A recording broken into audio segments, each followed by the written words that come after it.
জমি আছে হুকুম সাকিন ফালাক দারশি কেউ শাইদা সালাতুনিয়া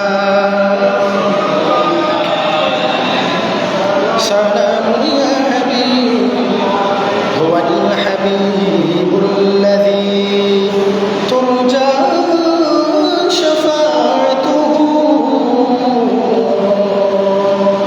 লিকুল্লি হাওলিন মিনাল আহওয়ালি মুqtahimin সালাতুনিয়া সালামুয়া হাবিব আল্লাহুম্মা সাল্লি আলা দিনা মাওলানা মুহাম্মাদ ওয়া আলা আলি সাইয়্যিদিনা ইয়া রাসূলাল্লাহ হাবিবি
উপস্থিত সম্মানিত মুসলিম কেরাম, আল্লাহ পাক রব্বুল আলামিন আহকামুল হাকিমিন অত্যন্ত দয়া করে মেহেরবানি করে আজকে সর্বশ্রেষ্ঠ দিনের সর্বশ্রেষ্ঠ সময় সবার আগে আমাদেরকে মসজিদে আসার বসার তৌফিক দিয়েছেন।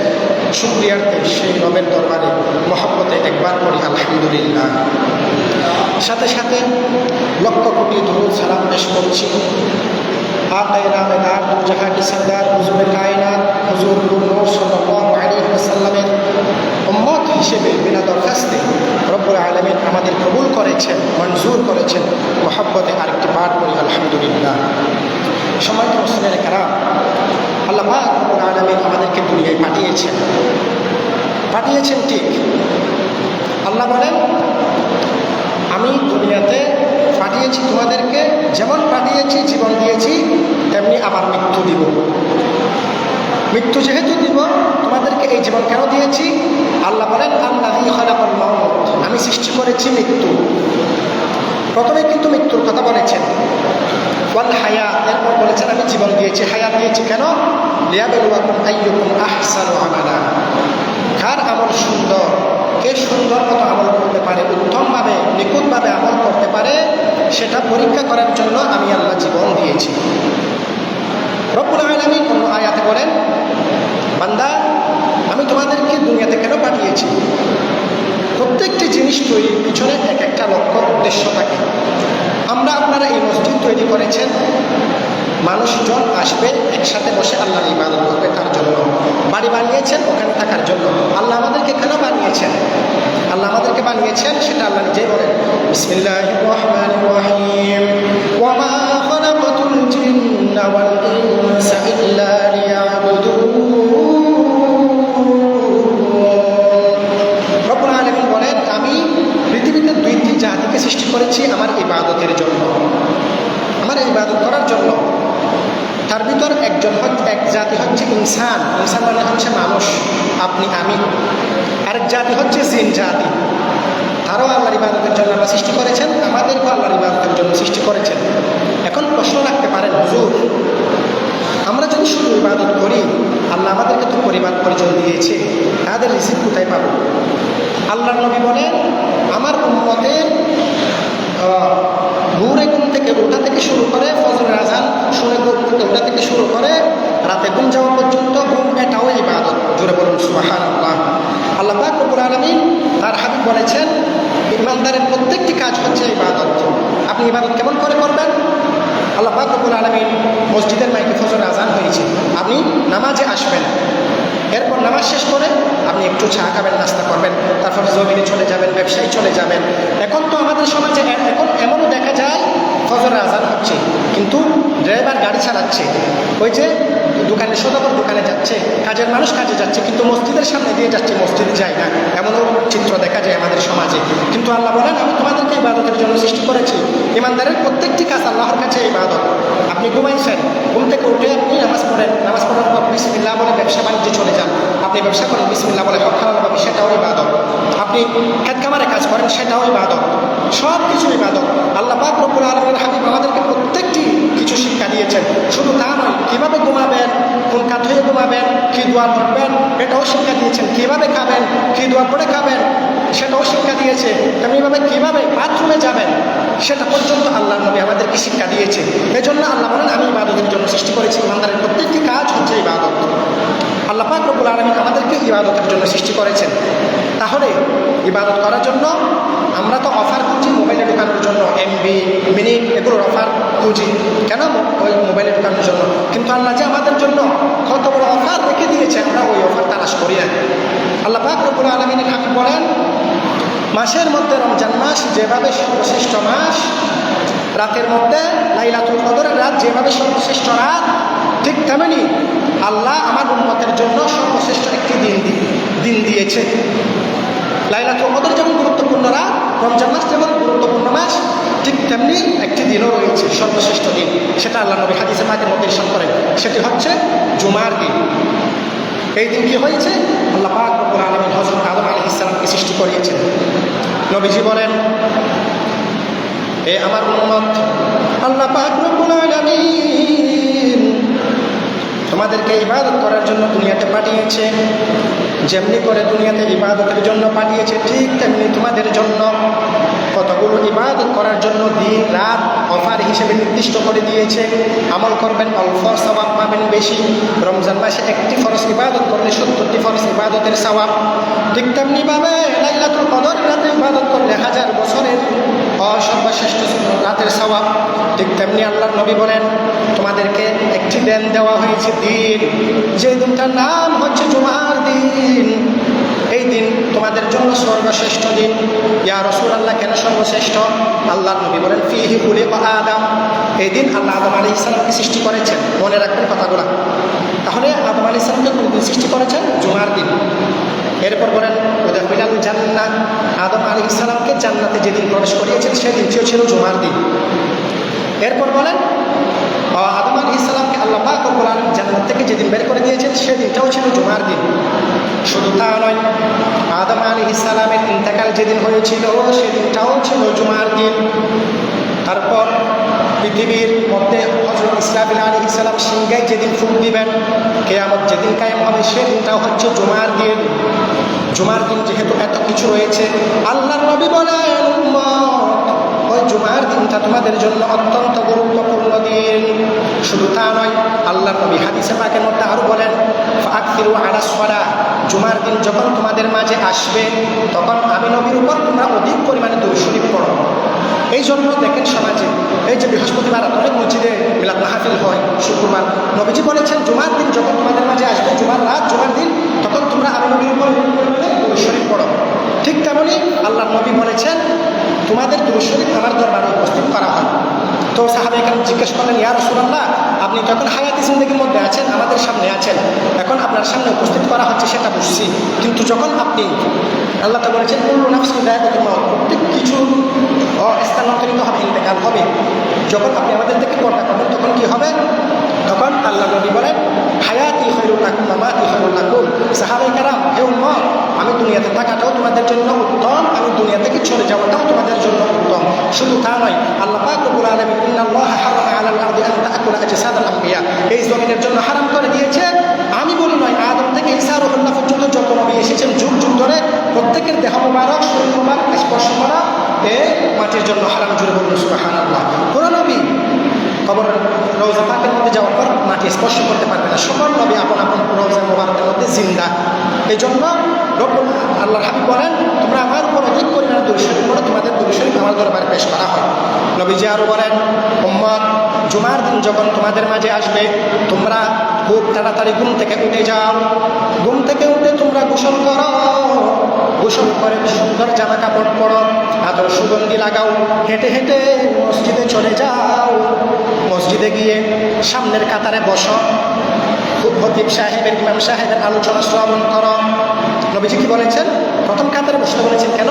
প্রথম কাতারে বসলে একটি সওয়াব দিয়েছেন, সেটি হচ্ছে একটি উট কুরবানি করলে এক ব্যক্তি যে সওয়াব, যে জুমার দিন প্রথম কাতারে বসবে তার আমলনামায় রব্বুল আলামিন একটি উট কুরবানি সওয়াব দিবেন। আমরা এই সওয়াব পাইতে চাইলে সামনের কাতারে চলে আসেন, সামনের কাতারটা সর্বপ্রথম পূরণ করে ফেলেন আপনারা। নবীজি বলেন, জুমার দিন যে উম্মত সামনের কাতারে বসবে তার আমলনামায় রব্বুল আলামিন একটু কুরবানির সওয়াব দিবেন। এই জন্য জুমার দিন অত্যন্ত গুরুত্বপূর্ণ দিন। জুমার দিন যখন তোমাদের মাঝে আসে, তোমরা তাড়াতাড়ি গোসল করে নাও, মসজিদে চলে আসো, নামাজ শেষ করো। নামাজ শেষে সবার শেষে মসজিদ থেকে যাও। তখন কি হবে? তোমাদের লাভ কি হবে? তোমরা প্রতি কদমে কদমে 1 বছর নফল রোজা রাখলে যে সওয়াব, 1 বছর নফল ইবাদত করলে যে সওয়াব রাখছে, এমন সওয়াব তোমাদের আমলনামায় লিখে দিবেন। এই জন্য নবীজি বলেছেন, সবার আগে মসজিদে আসো, সবার শেষে যাও। শুধু তা নয়, আরও ফজিলত রয়েছে। সেটা হচ্ছে, আপনি মসজিদে আসলেন, সবার শেষে গেছেন, আল্লাহ পাক রব্বুল আলামিন আপনাকে এই শুক্রবার থেকে গত শুক্রবার, এই শুক্রবার থেকে সামনে শুক্রবার, অর্থাৎ আগামী 1 সপ্তাহ, পরের 1 সপ্তাহ আল্লাহ পাক রব্বুল আলামিন আপনার গুনাহ ক্ষমা করে দিবেন। তো এই জন্য জুমার দিন অত্যন্ত গুরুত্বপূর্ণ দিন।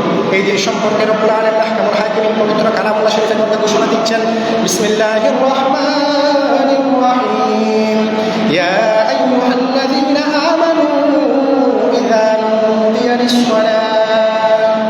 আল্লাহ বলেন, হে ঈমানদারগণ, ইয়া আইয়ুহাল্লাযীনা আমানু। আল্লাহ এখানে ইয়া আইয়ুহান নাস বলে নেই, সমস্ত মানব জাতিকে বলে নেই, বলেছে ঈমানদারদেরকে। তাহলে বুঝতে হবে এই কথাটা ঈমানদারের জন্য অত্যন্ত গুরুত্বপূর্ণ। এই জন্য আমি আপনাদের মনোযোগ কামনা করছি।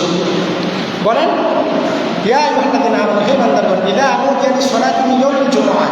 জুমার দিন যখন আসছে তোমাদের মাঝে, আজান যখন তোমাদের কানে আসছে, তখন তোমরা ফাসআউ ইলা যিকরিল্লাহ, আল্লাহর স্মরণে ঘর থেকে বের হয়ে যাও। ওয়াদারুল বাই', ব্যবসা বাণিজ্য বন্ধ করে দাও। ওয়াদারুল বাই', স্পষ্ট কথা, ব্যবসা বাণিজ্যের কথা বলেছেন, ব্যবসা বাণিজ্য বন্ধ করে দাও। ব্যবসা বাণিজ্য করে মসজিদে চলে যাও, ঘর থেকে মসজিদে চলে যাও। কখন? জুমার দিন যখন মসজিদে আজান হবে। বলেছেন কে? আল্লাহ বলেছেন।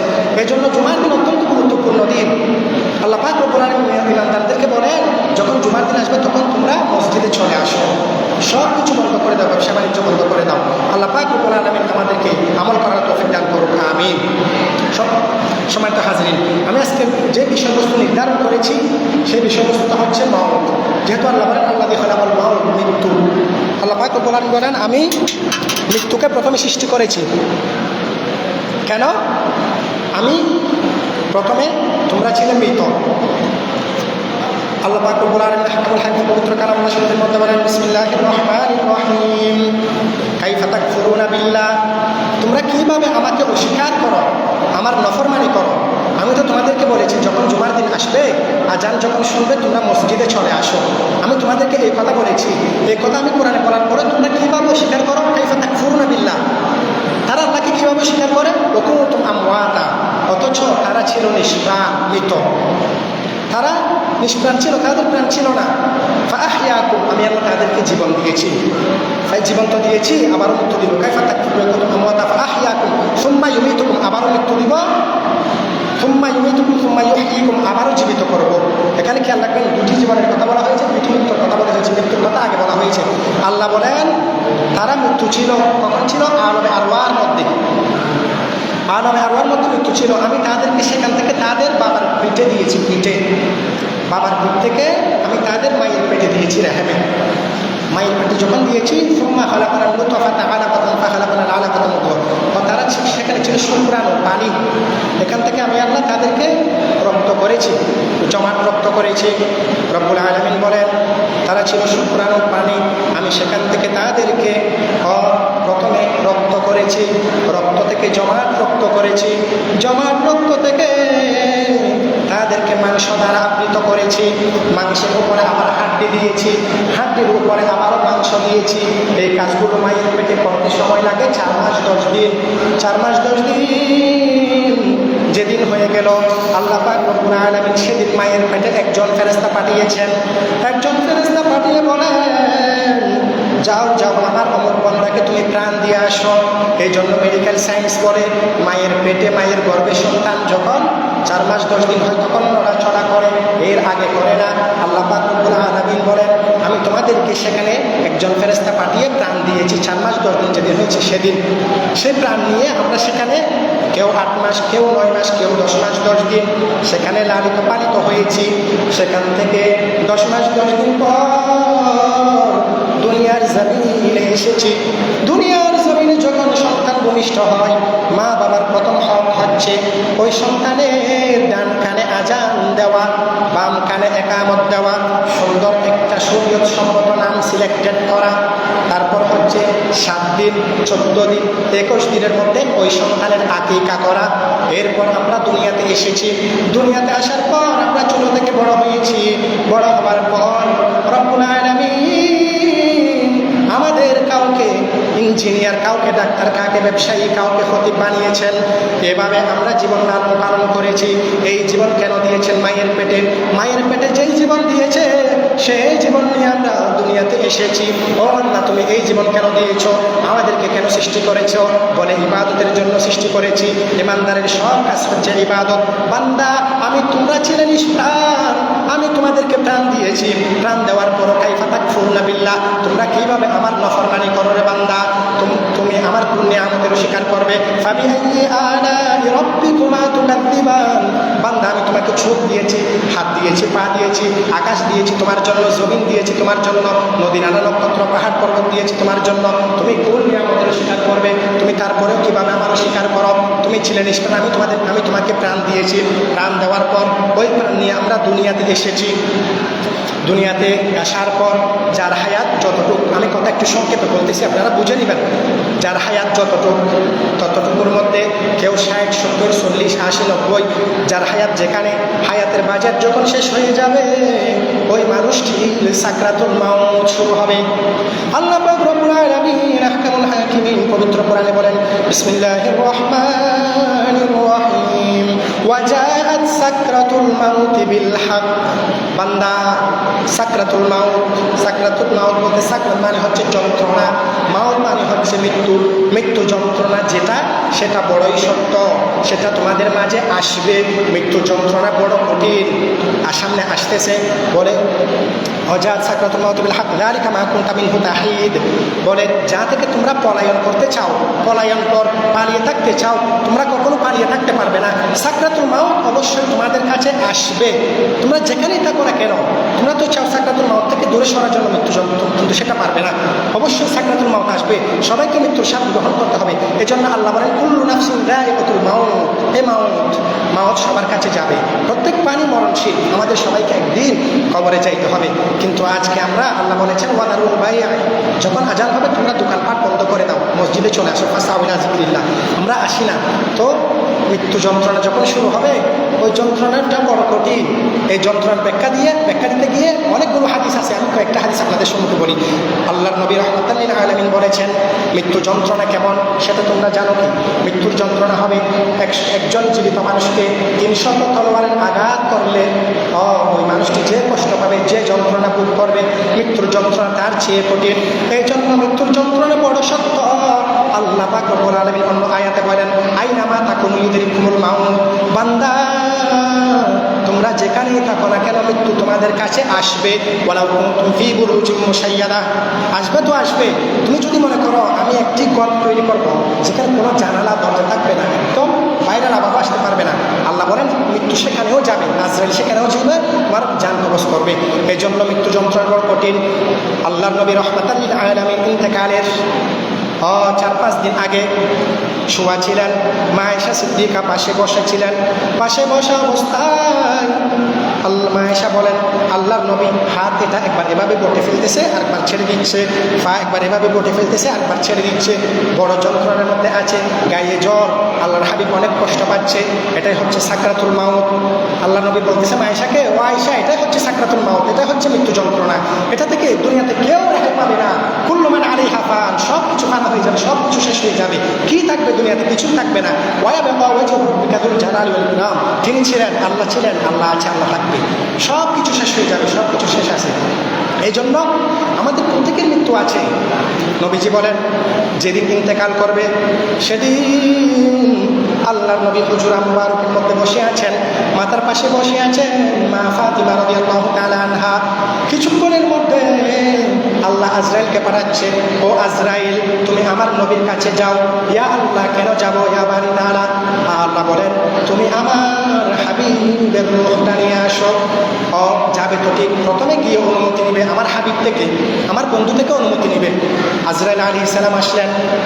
আসার পর মা ফাতিমা মাথার পাশে বসে আছেন, দরজায় নক দিচ্ছে আজরাইল আলাইহিস সালাম। এদিক থেকে জিজ্ঞেস করতেছে, আপনি কে? বলে, আনা মালাকুল মাউত। মা ফাতিমা গেলেন, দরজা খুলে দিলেন, খুলে দেখতেছে আপনি কে? তাড়াতাড়ি আমার দরজা বন্ধ করে দিলেন। দরজা বন্ধ করে নবীজির দরবারে আসলেন, এসে বলতেছেন, ইয়া রাসূলুল্লাহ, এটা কোন মানুষ?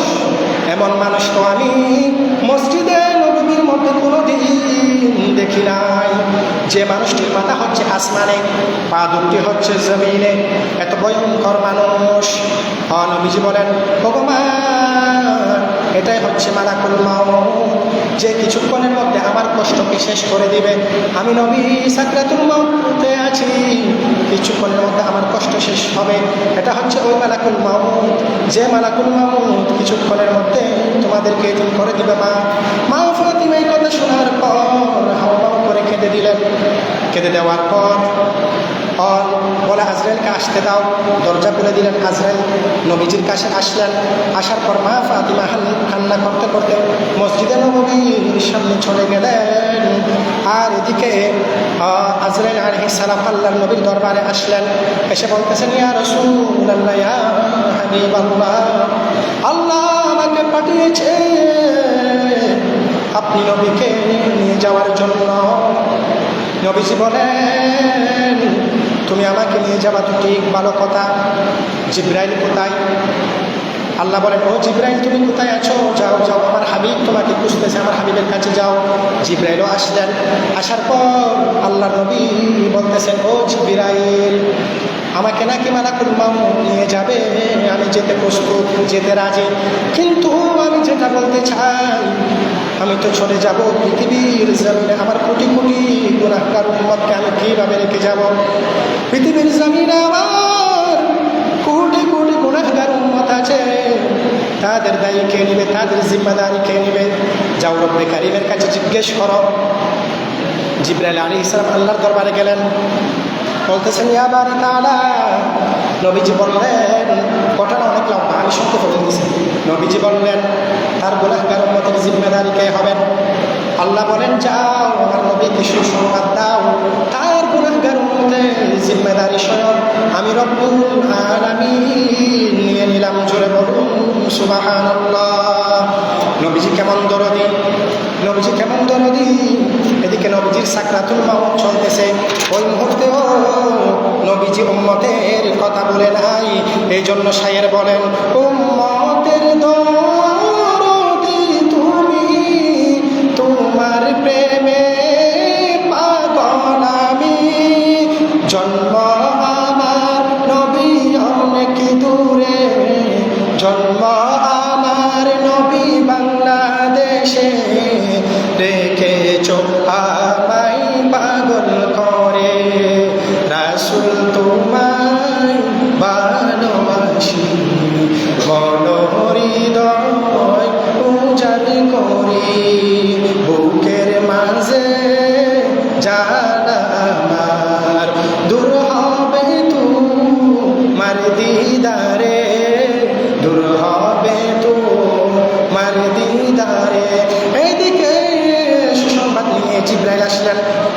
রাসূলুল্লাহ আপনার উম্মতের জিম্মাদারি স্বয়ং রব্বুল আলামিন নিয়ে নিয়েছেন। ওদিকে মা ফাতিমা বের হয়ে গেলেন। মা ফাতিমা হাসান হোসেনকে নিয়ে আসলেন মসজিদে নববী আল্লাহর নবীর দরবারে। এসে বলতেছেন, ও বাবা, তোমাদের নানা, আমরা খাবার বাড়ির ঘরে খাবার পাইলে খাই না, পাইলে খাই না। অনেক ক্ষুধা থাকে, মনের মধ্যে পেরেশানি থাকে, দুঃখ থাকে। যতই দুঃখ থাকুক না কেন, যখনই আল্লাহর নবীর দরবারে আসি, আল্লাহর নবীর চেহারা মুবারকের দিকে তাকাই, আমাদের দুঃখ চলে যায়, আমাদের দুঃখ চলে যায়। আজকে নাকি নবীজি বিদায় নেবেন। এই কথা বলে সবাই কান্নাকাটি করতে লাগলো। আর ওদিকে মালাকুল মাউতকে আল্লাহর নবী পারমিশন দিলেন, ও মালাকুল মাউত, আমি প্রস্তুত আছি। মালাকুল মাউতকে যখন পারমিশন দিলেন, হয় মালাকুল মাউত একটি আঙ্গুল আল্লাহর নবীর সিনাই মুবারকের মধ্যে রাখলেন। আল্লাহর নবীর সাথে সাথে ডাক দিয়ে বলেন, মালাকুল মাউত, থামো থামো। তুমি যখন একটি আঙ্গুল আমার সিনা মুবারকের উপরে দিয়েছ, আমার তো মনে হয়েছে গোটা দুনিয়া তুমি আমার সিনার মধ্যে এনে দিয়েছ। আমার অনেক কষ্ট হয়েছে।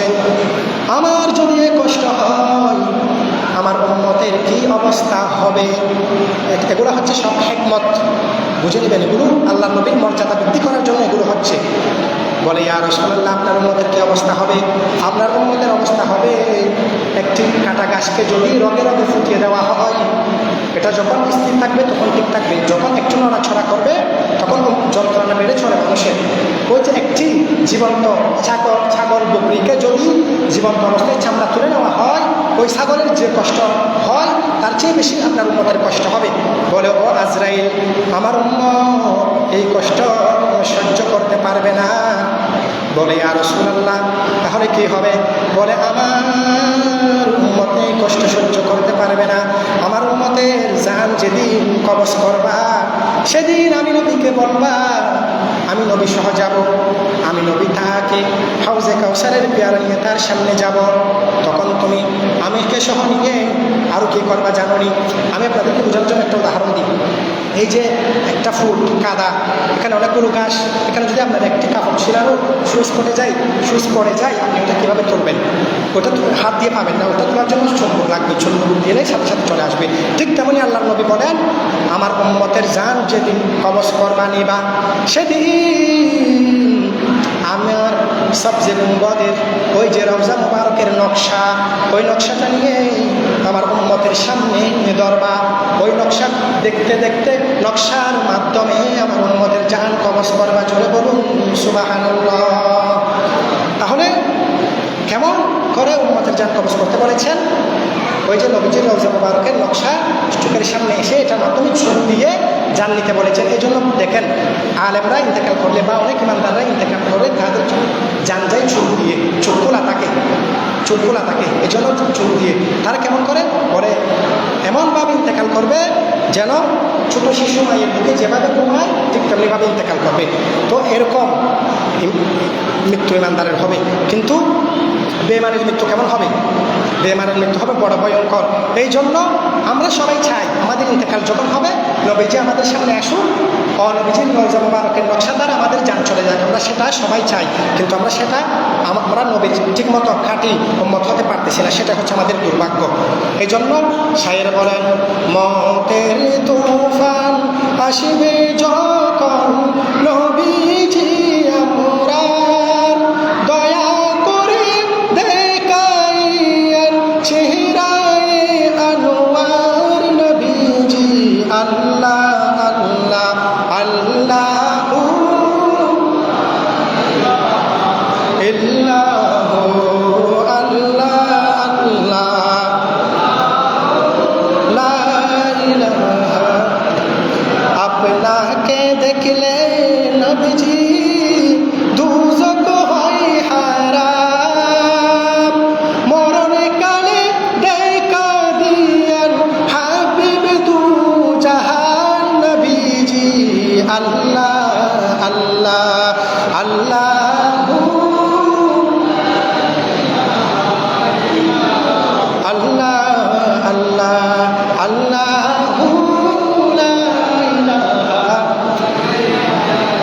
হযরত کرام শুনেন, এদিকে আল্লাহর নবীকে আজরাইল আলাইহিস সালাম নিয়ে নিলেন। ওদিকে মা ফাতিমা কান্না করতে করতে আছেন। কান্না করতে করতে মা ফাতেমার হায়াত আর বেশি দিন থাকে নাই, 6 মাসের মাথায় মা ফাতেমা দুনিয়া থেকে ইন্তেকাল করেছেন। তো এখান থেকে কেমন মা ফাতেমা অনেক কান্না করতেছে, কান্না করতে করতে ঘুমিয়ে গেছে। ঘুমের পর দেখতেছে, বলতেছে ও মা ফাতিমা, আমি নবীজি তোমাকে নিতে আসতেছি, নিয়ে যাওয়ার জন্য আসছি। তো এই কয়েকদিনের মধ্যে মা ফাতেমা চলে গেলেন। এখান থেকে আমরা একটা মাসালা ধরে নিতে পারি, যখন আমরা জিন্দা মানুষকে ঘুমের পরে কোনো মৃত্যু মানুষ দেখা দিবে, যদি বলে আমি আপনাকে নিয়ে যাওয়ার জন্য আসছি, স্বপ্নের মধ্যে যদি কোনো মৃত্যু মানুষ বলে আমার দাদা নানা যারা চলে গেছে তারা আর কি, তাহলে বুঝতে হবে যে ব্যক্তি ওই স্বপ্ন দেখেছে তার হায়াত আর বেশি দিন নেই, তাকে শীঘ্রই রবের দরবারে সাক্ষাৎ দিতে হবে। এই জন্য মৃত্যুর যন্ত্রণা বড় কঠিন, মৃত্যুর যন্ত্রণা বড় কঠিন, কিন্তু ইমানদারের মৃত্যু হবে সহজ, কার উসিলাই? নবীজির উসিলাই।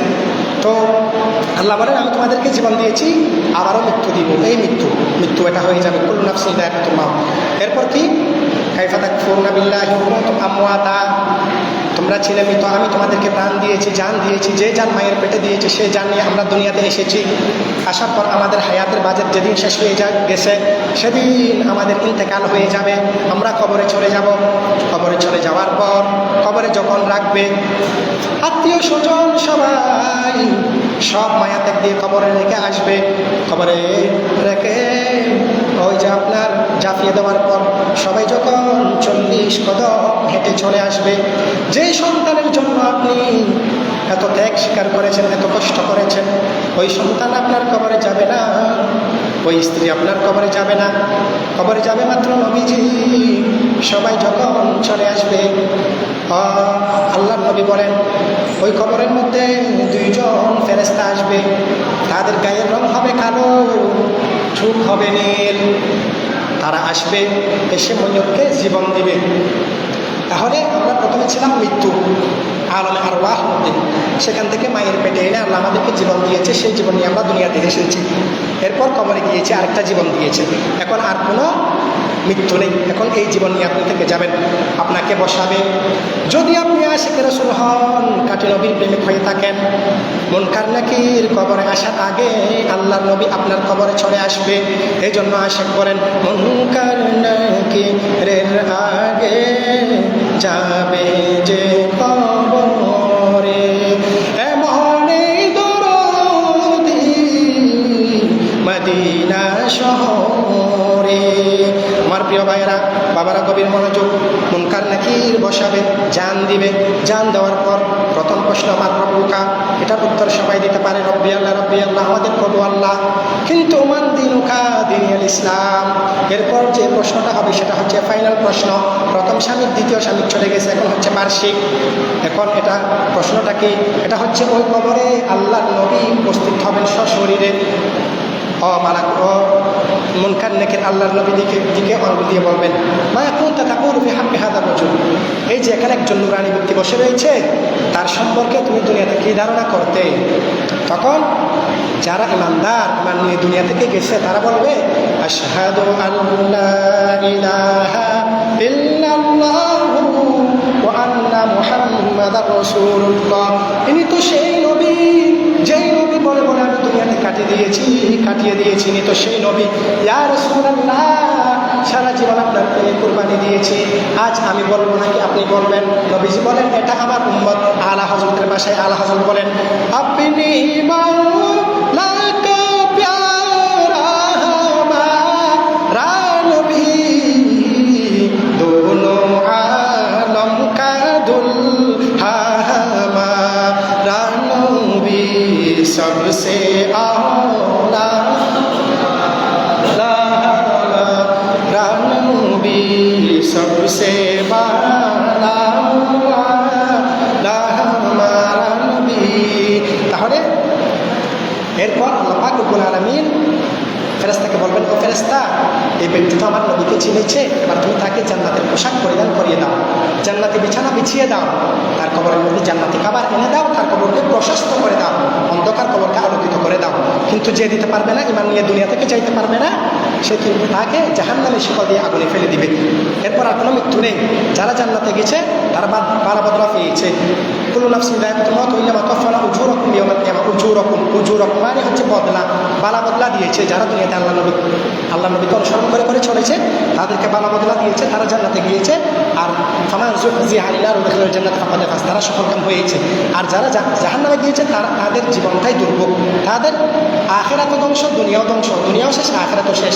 এই জন্য দুনিয়াকে যারা লাথি মেরেছে তারা আল্লাহর ওলি হয়েছে, তারা ইন্তেকালের পরেও সম্মানিত হয়েছে এবং এক সম্মানিত ব্যক্তি এখানেও শুয়ে রয়েছেন।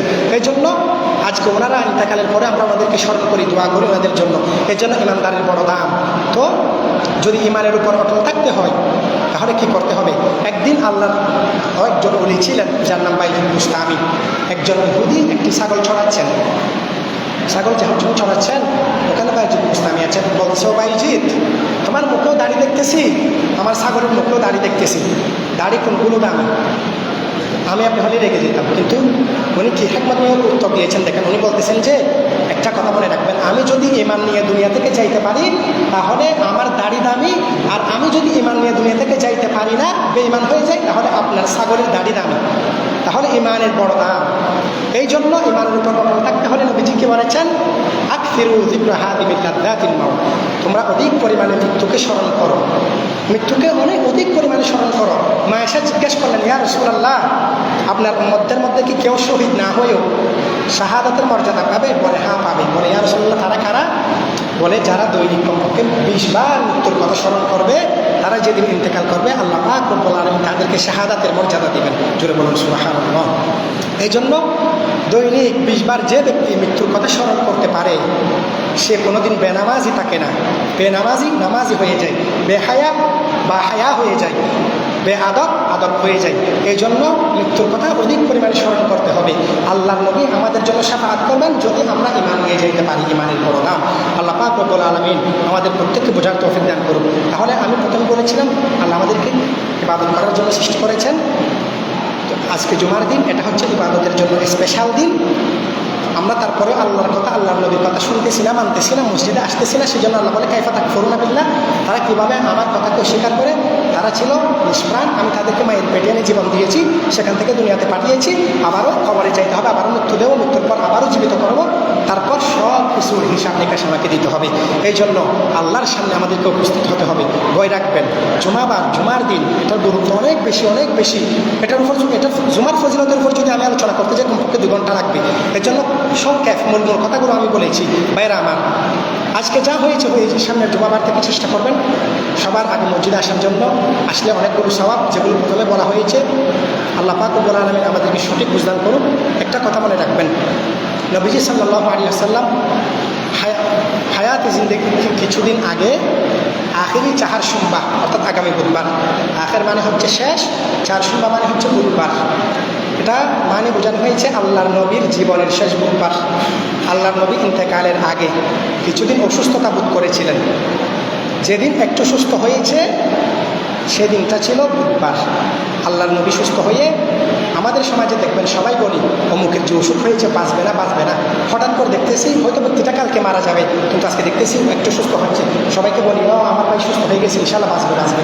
ঠিক তেমনই সবাই খুশি হয়ে গেছে। ওদিকে আল্লাহ নবী বুধবার একটু সুস্থ হয়েছেন, সাহাবে একরাম খুশি হয়েছেন। খুশি হয়ে সাহাবে একরাম সিদ্দিক আকবর 7,000 দিরহাম দান করে দিয়েছেন।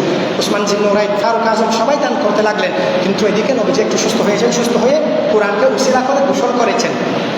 অর্থাৎ সেখান থেকে আমরা শিক্ষা নিয়েছি এই জিনিসটা যুগ ধরে চলে আসতে, সেটা হচ্ছে আখেরি চাহার সোমবার। সেদিন কী করি আমরা? এটাকে অনুসরণ করে আমরা দোয়া লিখে পবিত্র কোরআন, এটা হচ্ছে ইমানদারের জন্য শেফা। ওয়ানুনাজ্জিলু মিনাল কুরআনি মা হুয়া শিফাউন ওয়া রাহমাতুল লিল মুমিনিন। পবিত্র কোরআনের আয়াতে সালাম, আয়াতে শিফা, সেগুলো লিখে আমরা পান করি, গোসল করি। এই আমলটা সামনের বুধবার প্রত্যেকে করার চেষ্টা করবেন। মনে রাখবেন, আপনি দুনিয়াতে যতই কিছু করেন আপনাকে কবরে যাইতে হবে। আল্লাহর নবী বলেন, আল্লাহ বলেন, আল্লাহ দিয়ে খালাকাল মাউত, আমি তোমাদেরকে সৃষ্টি করেছি মাউত, প্রথমে সৃষ্টি করেছি হায়াত। ওই আয়াতেও মৃত্যুর কথা আগে বলা হয়েছে, আমওয়াতা প্রথম মৃত্যু ছিল, এখানেও মতের কথা আগে বলা হচ্ছে, হায়াতের কথা পরে। তার মানে আমরা মরে যাব সেটা নিশ্চিত। সব অনেকেই অনেক কিছু অস্বীকার করে, কোরআনকেও অস্বীকার করে, আল্লাহকেও স্বীকার করে, এমন মানুষও দুনিয়াতে আছে, কিন্তু মৃত্যুকেও স্বীকার করে এমন মানুষ দুনিয়াতে নাই। এজন্য মৃত্যু হবে সেটা নিশ্চিত। আল্লাহ আমাদের মৃত্যু সৃষ্টি করেছেন, ওয়াল হায়াত সৃষ্টি করেছেন। হায়াত কেন সৃষ্টি করেছেন? আমাদেরকে পরীক্ষা করার জন্য। লিয়াবলুয়াকুম আইয়ুকুম আহসানু আমালা, কার আমল সুন্দর, কার আমল উত্তম। যেহেতু কিয়ামতের মাঠে ওজন করা হবে, গণনা করা হবে না, এই জন্য প্রত্যেকেই দেওয়াকে লাগবেন অবশ্যই। আল্লাহ পাক রব্বুল আলামিন আমাদের প্রত্যেককে শুনে বুঝে যথাযথ আমল করার তৌফিক দান করুক, আমিন। ওয়া মা তাওফিক ইল্লা বিল্লাহ, ওয়া আখিরু দাওয়ানা আলহামদুলিল্লাহি রাব্বিল আলামিন। আসসালামু আলাইকুম ওয়া রাহমাতুল্লাহ। যারা 4 রাকাত ক্বাবলাল জুমা আদায় করেননি, আপনারা দয়া করে